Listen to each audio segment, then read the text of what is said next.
Terrace at the Prune Yard in Campbell is your standard suburban disco most of the time. The patrons tend to be young and good-looking. And if you're looking for a place to wear your miniskirt, you've found it. If you're under 30 and own some nice casual threads, you'll find you can operate just fine here without a PhD in medieval philosophy. And if you hit this spot on Tuesday night, you will see the Best Legs contest, a weekly pageant that, for some unaccountable reason, draws beautiful ladies from all over the area. Get a grip on yourself. Here they come.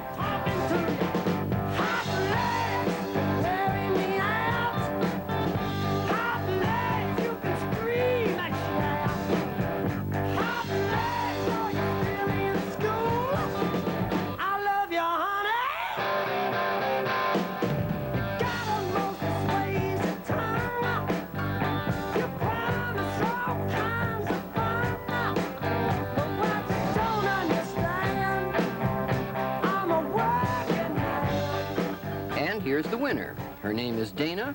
Her prize, $100. If you live farther north, you'll find that Joe Froggers in Santa Rosa strives for the same sort of aesthetic experience, though the execution is rather more blatantly commercial. Young ladies in lingerie parade on Thursday evenings, sell lottery tickets to the patrons, and one of the customers wins one of the skimpy outfits to take home to his wife or whomever. I'm gonna pick the winning number that's gonna win you some free lingerie. Stoop down, baby, let your daddy see. At least you don't have to dress up for Joe Froggers. The customers seem to wear whatever they wore to work. But suppose you aren't the type to just sit and gawk. Suppose you're a doer, not a watcher.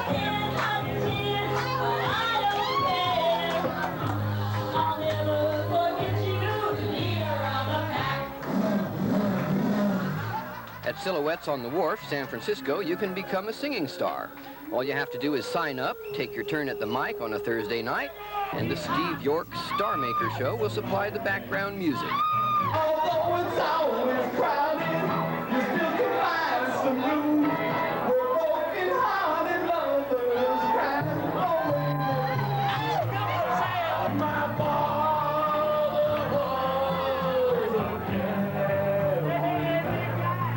I tell people who recognize me later, I finally made it. I made it to Silhouettes at the Wharf. It's the top of the line that I'll ever get.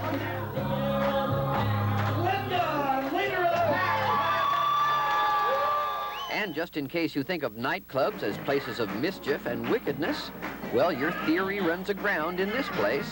Welcome to the Noah's Ark Gospel Nightclub.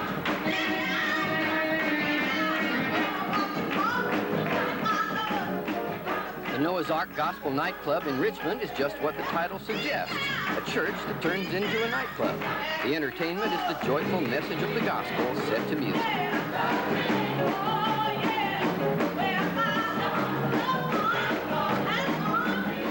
The drinks are non-alcoholic, but not dull, with names like Hallelujah Highball, Jesus on the Rocks, the Mother Mary, and the Apostle Fizz.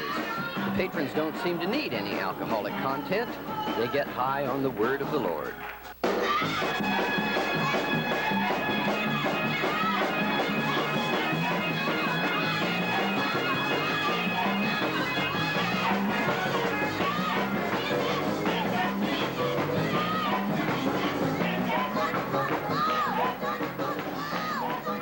See, Cheryl, it is possible to have fun without booze. You're telling me? Just a thought to live by. Well, speaking of gimmicks, Seb, I got a gimmick for you.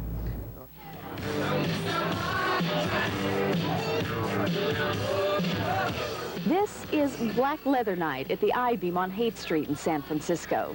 If you wear it, you get in for free. The fashion show features the latest in bondage leather.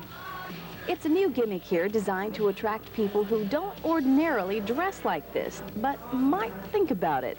We're trying to cater to the people, you know, from the city that, you know, are a little bit more colorful and are a little bit more adventurous, you know. But, you know, they're just, you know, it's a fun crowd. Totally harmless. The crowd at the I-Beam changes just about every night. Sundays, for example, feature tea dancing, catering to mostly gay people. In fact, the I-Beam used to be all gay about 8 years ago, But management says in 1980 or so, the I-beam began changing when the music started changing. Modern music started to be dance music, like say the new wave of English bands coming over to America was a lot of dance beat borrowing from, you know, American soul. So the club was forced into modernizing and catering to a different kind of audience on a couple nights a week, and the place packed out. The I-beam most certainly has its own special identity. A laser light show, for example. Music videos that don't exactly feature Madonna or Cyndi Lauper or Prince, but are definitely entertaining. As for the crowd, you'll see anything from ties to T-shirts, from new wave to permanent wave, from full skirts and shirts to almost nothing at all. There's no reason to be afraid to come to the I-beam on Thursday night. You know, they just want to come out, maybe play pool and watch, and get off on, you know, taking out a guy in fishnet stockings, I don't know. So, Cheryl, where's your black leather outfit? You really want to see it? Well, wait a minute. Hello? Hey, Bob. Gary? Gary Rebstock? Are you here somewhere? No, I'm in the South Bay. What's it like down there? Well, it's definitely different. You and Cheryl have to see this place. It's pretty hot. Why don't we take a little break? You guys go get a TV set, and when we come back, I'll show you this place.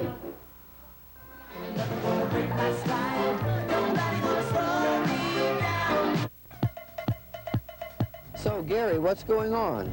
Well, I'm down here at JD's Lariat in Campbell in the South Bay, and they have a whole bunch of different twists and ideas. And a matter of fact, one of them is the telephone.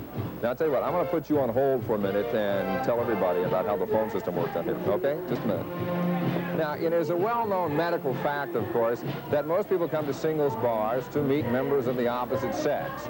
And here at the Lariat, they use the phones, which are scattered all over the place, to make that just a little bit easier on everybody.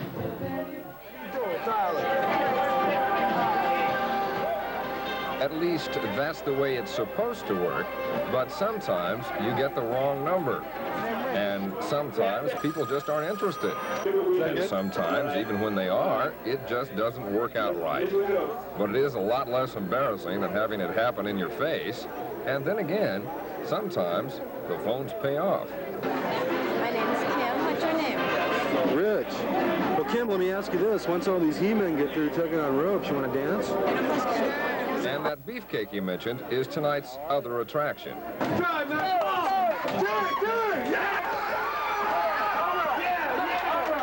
This is the first night of the Bay Area's toughest bouncer contest. I would explain it to you event by event. So what we're going to do is we're going to start off with the bench press. But it takes more than just brute strength to be a good bouncer. That's why they have two other contests, a tug of war and an agility and obstacle course. To simulate it all what a bouncer has to go through, somewhat. You know, you have to be able to move through the crowd, you know, and that's what the agility park course is supposed to be, agility and mobility. And then you have to have a little bit of strength when it comes down to it. And when it comes down to it, these are some of the strongest guys you'll find anywhere, with three of them tonight bench pressing 460 pounds. That's like lifting your average NFL linebacker, one in each hand. But that's just part of the job. And as the agility contest proved tonight, it takes more than big biceps to be the Bay Area's toughest bouncer. What does that mean? You said, nothing gonna break my stride. Nobody gonna slow me down. Oh no, I got to keep on moving. Ain't nothing gonna break my stride. I'm running and I won't touch ground. Oh no, I got to keep on moving. You're on a roll and now you play. The agility competition proved a definite crowd pleaser, and it also tied up the contest. So the tug of war will decide the winning team. But win or lose, as we learned from one bouncer tonight, the job does have other advantages. I'm a college student at St. Mary's College, so it definitely does wonders for your social life. Working on the weekends, meet a lot of good-looking girls. And the bouncers from Fat Fanny's may have just had something else on their minds because they finished third in the competition, Shooter McGee second, and JD's Lariat first. But there are still 5 more weeks of competition to go and a track and field event in July to determine just where you'll find the Bay Area's toughest bouncers. Whew. What a way to earn a living. Well, now you see why there's never any trouble down here at the Lariat, or at least not for very long anyway, or any of the other clubs those guys hang out at, I guess. I guess now it's time to go back to Bob and Cheryl in San Francisco, and I hope they're still on the phone. You guys still there? Yeah. Well, what do you think of this place? Pretty lively. Unusual kind of entertainment, huh? Yeah, it's unusual, all right. Are you going to... Hey, Bob, hang on a second. Yeah, no, I got another call. Hang on a minute. Yeah, thank you. Hello? Mom? Mom? Mom, where are you? Mom, how did you... Mom, no. Maybe I shouldn't have told Gary's mother where he was. I think that Gary can take care of himself, but I'm not sure. Anyway, I am ready to boogie, Bob. I'm ready to get down myself, but no more of those ordinary top 40 clubs. We're going to take you to some places that are different. Let's start with the Palladium on Kearny in the city. On Thursday and Friday nights, they get down and get funky with a soul music format. The crowd is mixed racially, but unified musically. But then, on Wednesdays only, the Palladium is transformed into a different club, Elvis's.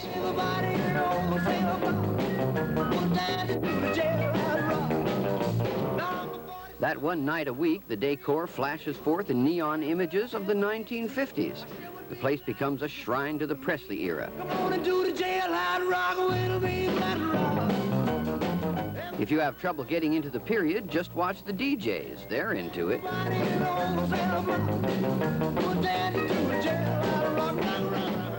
All over the Bay Area, clubs are springing up with nostalgia themes. At the Hop in Los Gatos seems to be trapped in 1959 or thereabouts. You don't have to be old enough to actually remember the 50s and 60s. In fact, hardly anyone here does. But if you've seen a few old movies, you know what to wear.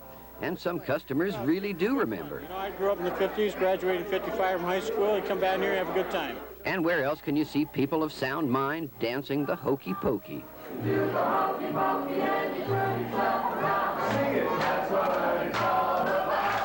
Another local club with a 1960s theme is Rockin' Robin's in San Francisco.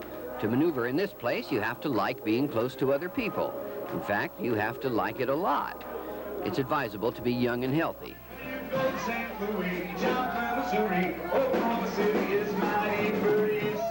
What if you're reasonably healthy, but not so young? What if you not only remember the 50s, but even recall a few snappy steps from the 40s? Well, this place may be for you.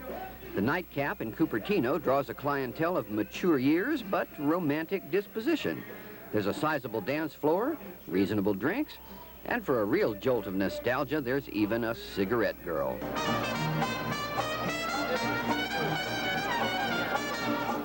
So much for the 40s, 50s, and 60s. If you're looking for style, elegance, and champagne euphoria, how about the 20s and 30s?